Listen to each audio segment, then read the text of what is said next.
오늘 우리에게 주시는 하나님의 말씀은 다니엘 4장 1절에서 7절입니다.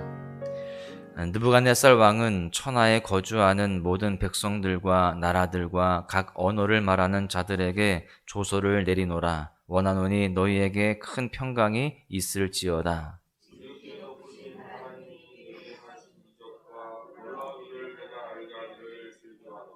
참으로 크도다 그의 이적이요 참으로 능하도다 그의 놀라운 일이요 그의 나라는 영원한 나라요 그의 통치는 대대에 이르리로다.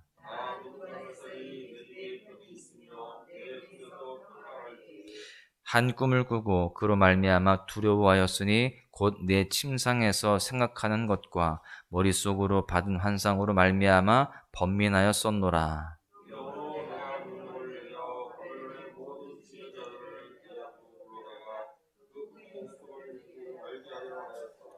그때에 박수와 술객과 갈대아 술사와 점쟁이가 들어왔으므로 내가 그 꿈을 그들에게 말하였으나 그들이 그 해석을 내게 알려주지 못하였느니라. 아멘.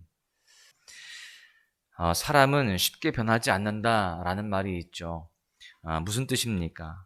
사람은 자신이 살아온 습관대로 살아가기 때문에 다른 사람의 조언이나 변화의 요구에도 쉽게 변하지 않는다라는 것입니다.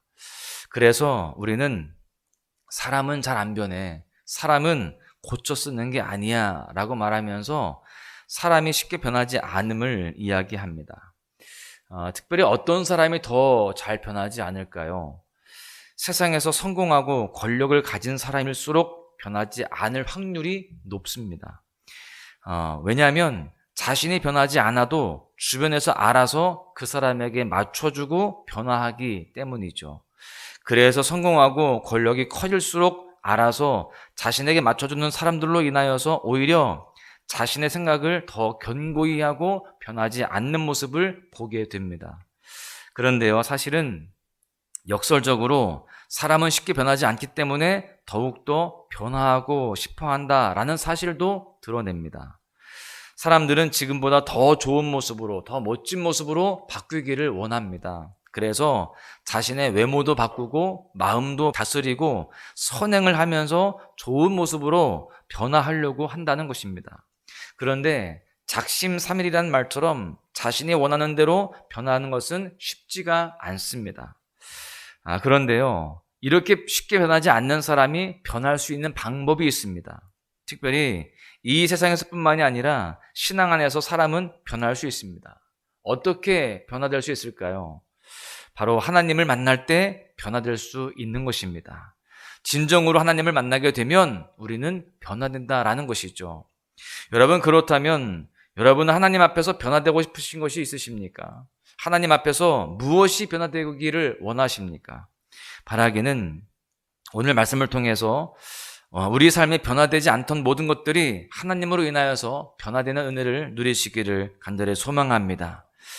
오늘 본문이 우리에게 주시는 교훈은 첫 번째로 하나님만이 사람을 변화시킨다라고 하는 사실입니다. 오늘 본문은 변하지 않을 것 같았던 그런 사람이 변화되는 이야기를 그리고 있습니다. 어떤 사람이냐? 바로 느부갓네살 왕입니다. 사실 이 느부갓네살 왕은 하나님을 조롱하던 불신자였습니다. 그러나 하나님을 조롱하던 그가 하나님을 찬양하는 사람으로 변화가 되었죠. 그는 이렇게 고백합니다. 본문 2절과 3절을 보십시오. 지극히 높으신 하나님이 내게 행하신 이적과 놀라운 일을 내가 알게 하기를 즐겨하노라. 참으로 크도다 그의 이적이요 참으로 능하도다 그의 놀라운 일이요 그의 나라는 영원한 나라요 그의 통치는 대대에 이르리로다. 여러분, 이처럼 느부갓네살 왕은 하나님을 찬양하고 있습니다. 그러나 사실 제가 조금 전에 언급했던 것과 같이 그는 하나님을 믿지 않는 사람이었고 심지어 하나님 앞에서 오만방자했던 인물이었습니다. 그도 그럴 것이 느부갓네살은요, 그 당시 최고의 나라였던 바벨론의 왕이었고 많은 나라와 왕들이 복종했던 엄청난 권력자였기 때문입니다. 그 당시에 나라가 부강한 것은 그 나라가 섬기는 신이 강하다는 것을 의미했습니다. 그렇기에 느부갓네살은 자신이 정복한 이스라엘이 섬기던 하나님을 약한 신으로 생각을 했습니다. 그래서 그는 다니엘의 세 친구들을 풀무불에 넣으면서 하나님을 조롱하면서 이렇게 말했던 적이 있었죠. 다니엘 3장 15절을 보십시오. 이제라도 너희가 준비하였다가 나팔과 피리와 수금과 사면금과 양금과 생황과 및 모든 악기 소리를 들을 때 내가 만든 신상 앞에 엎드려 절하면 좋거니와 너희가 만일 절하지 아니하면 즉시 너희를 맹렬히 타는 풀무불 가운데에 던져 넣을 것이니 능히 너희를 내 손에서 건져낼 신이 누구이겠느냐 하니, 그는 지금 세 친구들에게 너희가 믿는 하나님이 너희를 건져내지 못할 것이다 라고 무시를 합니다. 즉 이렇게 말하는 것이죠. 너희가 믿는 하나님은 너희를 건져주지 못하니 차라리 눈앞에 보이는 나 느부갓네살 왕을 섬겨라, 이렇게 이야기하는 것입니다. 이처럼 느부갓네살 왕은요, 하나님을 조롱하며 하나님을 섬기는 세 친구들의 믿음을 무시하고 조롱하였습니다. 그러나 오늘 본문을 보시면 하나님을 조롱했던 그가 하나님을 찬양하는 사람으로 바뀌었습니다. 그가 왜 이렇게 놀랍게 변했을까요? 그 이유는 하나님을 만났기 때문입니다. 하나님이 행하시는 일을 목도했기 때문이죠. 그는 풀무불에서 다니엘의 세 친구들을 구하시는 하나님을 봤습니다. 그 누구도 해석하지 못했던 자신의 꿈을 해석하는 다니엘을 통해서 하나님의 살아계심도 봤습니다. 여러분, 이처럼 그 어떤 완악한 사람이라도 하나님을 만나면 변화가 되는 것입니다. 또한 하나님을 대적하는 자가 오히려 하나님의 위대하심을 전파하는 사람이 되게 되는 것이죠. 여러분, 혹시나 우리 주변에 하나님을 믿지 않고 변하지 않을 것처럼 보이는 그러한 사람들이 있습니까? 분명한 것은 우리가 그들을 위해서 기도할 때 변하지 않았던 느부갓네살이 변화되었던 것처럼 하나님께서 변화시켜 주실 줄로 믿습니다. 또한 나 스스로가 변하고 싶은데 변하지 않는 영역들이 있습니까? 그렇다면 하나님께 맡기시기 바랍니다. 그러면 나는 할 수 없지만 하나님께서 변화시켜 주실 줄로 믿습니다. 내 안의 성품도, 또 내 안에 있는 모든 부정적인 생각들도, 또 내 삶에 잘못되어 있는 그러한 영역들도 다 바꿔주시고 온전히 새롭게 하실 줄로 믿습니다. 바라기는 저와 여러분이 사람을 변화시키는 하나님을 믿고 나아감으로 변화를 경험할 수 있기를 간절히 소망합니다. 두 번째 교훈은요, 하나님만이 지혜를 주신다라고 하는 사실입니다. 하나님을 찬양한 느부갓네살은 자신의 통치 마지막 때의 꾼 꿈을 해석하고자 합니다. 그 꿈을 해석하기 위해서 바벨론의 지혜 있는 사람들을 또 다 불러 모읍니다. 7절을 보십시오. 그때에 박수와 술객과 갈대아 술사와 점쟁이가 들어왔으므로 내가 그 꿈을 그들에게 말하였으나 그들이 그 해석을 내게 알려주지 못하였느니라. 느부갓네살의 꿈을 해석하기 위해서 바벨론의 지혜자들을 다 모았습니다. 그런데 그들 중에 누구도 그 꿈을 해석하지 못했죠. 사실 그 자리에 모인 모든 사람들은 세상의 지혜와 권력과 힘을 가지고 있다라고 자부했던 사람들입니다. 그리고 그들은 이미 예전에 한번 느부갓네살의 꿈을 해석하지 못했었기 때문에 그 어느 때보다 꿈을 해석하려고 노력을 했을 것입니다. 그러나 그들은 누구도 그것을 해석하지 못합니다. 여러분, 이것을 통해서 우리가 무엇을 알 수 있을까요? 하나님만이 지혜를 주실 수 있다라고 하는 사실입니다. 아무리 내가 세상에서 많은 지식을 가졌어도, 아무리 많은 권력을 가졌어도, 아무리 많은 경험이 있을지라도 세상의 지혜로는 꿈 하나도 제대로 해석할 수 없다라고 하는 것입니다. 여러분, 그렇다면 어떻게 우리가 하나님께 지혜를 얻을 수 있을까요?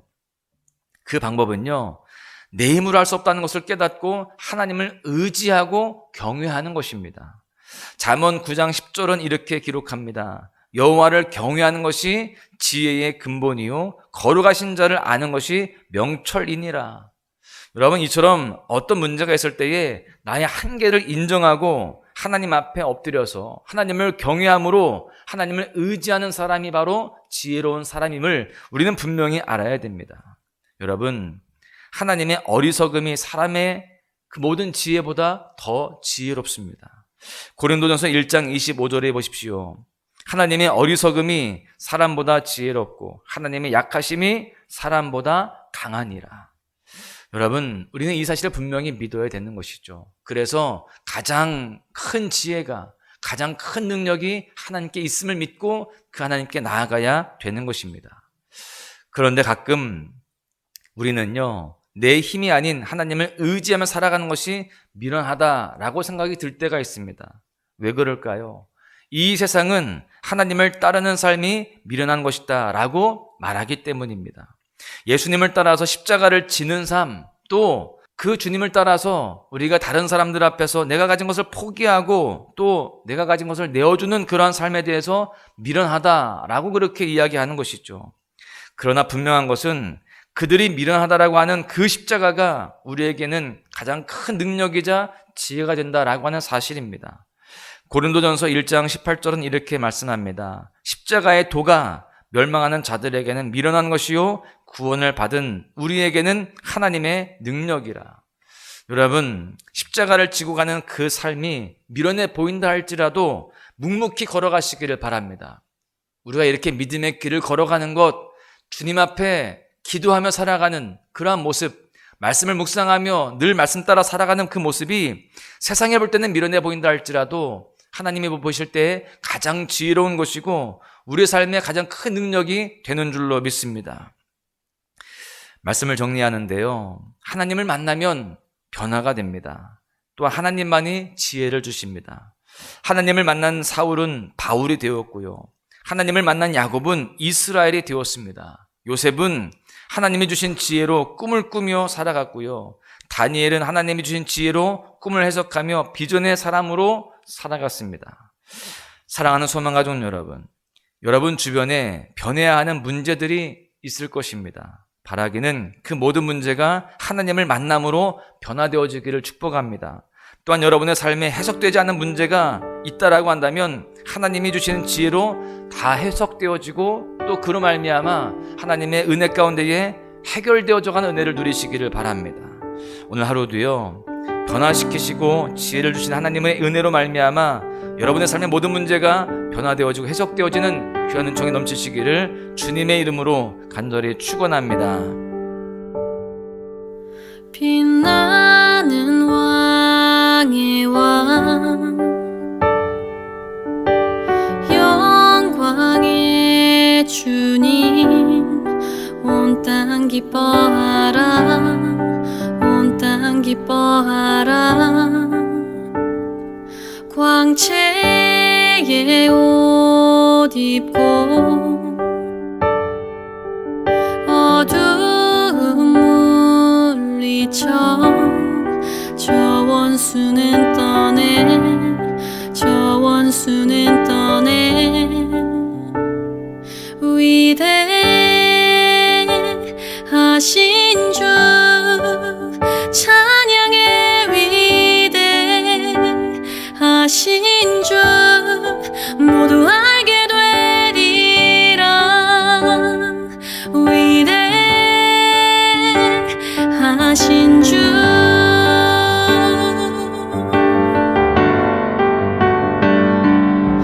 영원한 주의 주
주